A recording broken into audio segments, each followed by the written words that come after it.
Chapter 12. Grayle. Once I knew Caden and I were alone, I sauntered over and sat beside him, turned to him and stared into his warm green eyes. I held my breath, then released it. There was so much I wanted to say to him, but when I'd gathered my thoughts and taken possession of my body, I said, "What do I have to do to convince you that it's you I want, and it will never be anyone else from this day forward?" It wasn't the same thing I'd said to Austin, or any man. With Austin it was some line I'd used, and I couldn't remember what, but I get lucky. I should have been more selective, but as they said, hindsight was 20/20. When it came to Cade, I was speaking from the heart. I was offering him my soul. "I'm going to be busy with this place, and I don't have time for a relationship now," Caden confessed. His voice was cold, or perhaps I felt a coolness in his words that I didn't want to accept. However, he did appear to be that young man I'd first met, although his words said something different. I thought he would welcome my honesty and openness. I had been wanting to say this forever, and now that I had, here I was acting foolishly by not saying enough or explaining or arriving at the wrong conclusions. Therefore, I reached for his hand. "I need you, Cade. I'm going to start the other half of my life, and I want you in it with me." Caden pulled his hand from mine and moved away to the other end of the love seat. How fitting. A love seat. I looked around, and they were all over the place.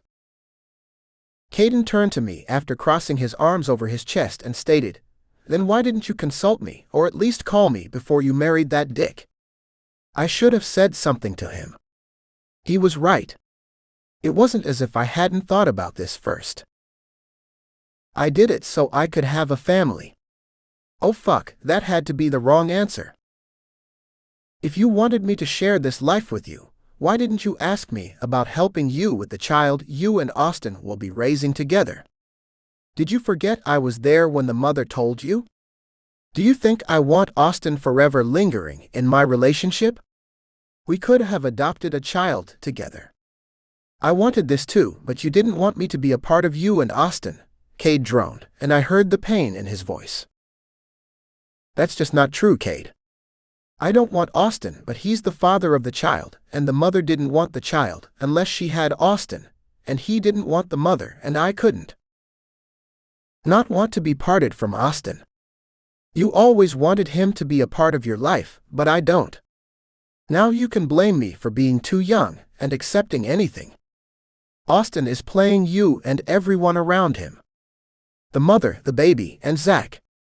Don't act as if you're surprised about Zach, because if I knew about him, and as you said I am young, then you, the older, more mature man, must have known something too." Cade sat with his arms crossed, staring at me. I couldn't deny what he and I knew to be true. I'd seen it the first day. I knew Austin, but I thought if I pretended, and since he'd shown me some attention, I could figure out how to keep both relationships. One out of convenience and the other out of need. At this moment, I wasn't feeling good about myself. He knew about everyone, including Zach. I must admit it crossed my mind, but I dismissed those thoughts, and it did come to me as a surprise once I thought about the relationship. Lately, I'd tried not to think about Austin because I didn't think Zach was Austin's type.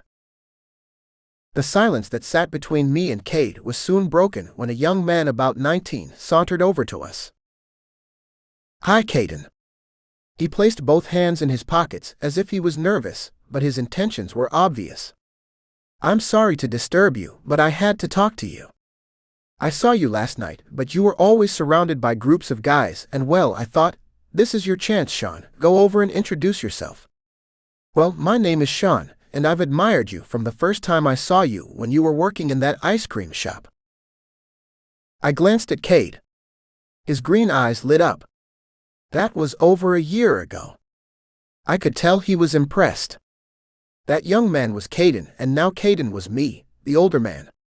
He was flattered that a guy his junior would see him as a love interest, and here I was trying to tie him down with me and a baby.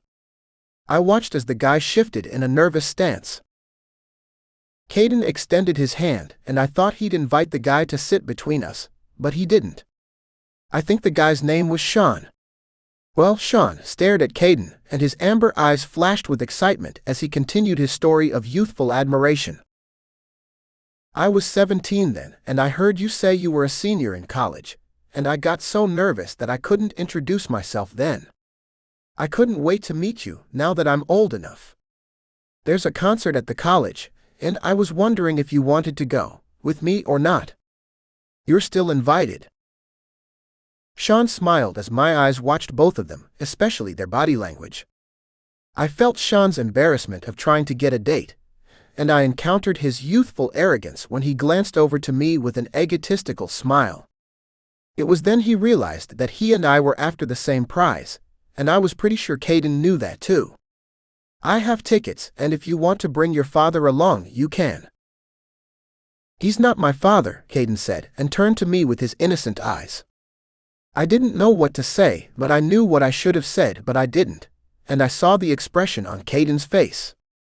I'd let him down once more when it was important for me to speak up. I'm busy now, and I can't talk. If you have a ticket, leave it with Lane at the coffee counter. Sean nodded and said, Great. He backed up and shot me a sly smile, bit his bottom lip, turned on the balls of his feet, and headed for the counter where Lane was showing one of the young baristas the correct way to make an espresso with cream. Lane appeared to be impatient and upset. What's wrong with Lane? I've never seen him behave that way, I stated. What way? Caden challenged. I don't see anything. He pulled the cup from the guy's hand and emptied it twice, and then he made the espresso and handed it to the waiter. He's having man problems, like so many of us here. Caden turned to me and said, I have to help out because it's busy this time of day, and I don't think we have enough waiters, so I have to hire more students from the college. They need the work, and I need a workforce. He stood, and as he passed in front of me, I reached for his arm. Are you going to take that guy up on his offer? Cade raised an eyebrow. A date? I don't know. I'm not prejudiced about younger guys as long as they're at the age of consent. Not knowing what to say, I blurted out, You'd better check his ID first.